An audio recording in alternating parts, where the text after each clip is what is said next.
Aujourd'hui, c'est la journée mondiale de la liberté de la presse. Au Togo, comment est-ce que cette fête est célébrée?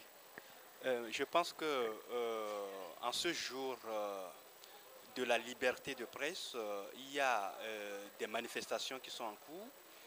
Déjà, demain, il y aura un match gala entre les journalistes, couplé des tests de dépistage pour le sida, l'hépatite B et autres choses.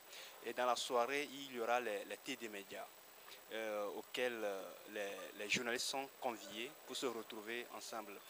En prélude à cette journée, déjà le 30 mai, le 30 avril, je crois, on a organisé une conférence publique pour parler des conditions dans lesquelles les journalistes travaillent, les conditions précaires en ce qui concerne le plan financier, les conditions financières, et d'autres conditions qui constituent un handicap pour le travail des journalistes au Togo. Maintenant, en ce qui concerne la liberté de presse au Togo, est-ce qu'il y a la liberté? Est-ce que les journalistes travaillent dans une liberté totale, sans menace? Je pense que non. Pour le moment, le peu d'espace de liberté qu'on a acquis au prix de sang, on tente de l'arracher encore. Vous savez que les menaces, les intimidations, les agressions sur le terrain, ça continue toujours. Et malheureusement pour nous que nous avions une organisation, une haute autorité de l'audiovisuel qui, censée de protéger les journalistes, prend plutôt parti et laisse les journalistes orphelins. Les journalistes sont agressés sur le terrain sans que la HAC ne sorte un communiqué pour déplorer cela. Alors que le gouvernement parfois présente ses excuses et assiste financièrement. Et la HAC, qui est censée protéger les journalistes, ne le fait pas. Ça veut dire que c'est extrêmement grave et la liberté de presse est en danger au Togo. La fois passée, on a voté une loi liberticide pour tuer la HAC, mais la synchronie des journalistes, les professionnels des médias étaient vigilants. Ils ont battu pour que cette loi soit retirée.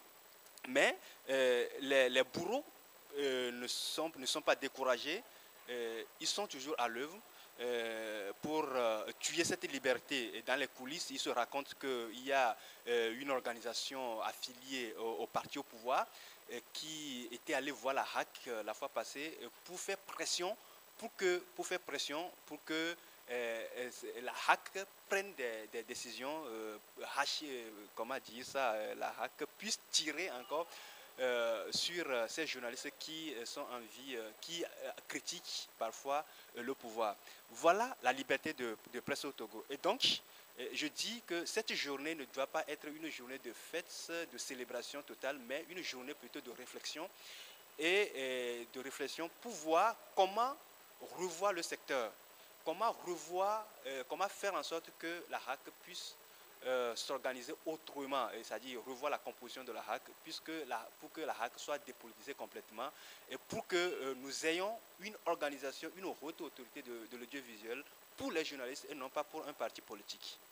Merci beaucoup, Pierre Claver. Merci, c'est moi qui vous remercie.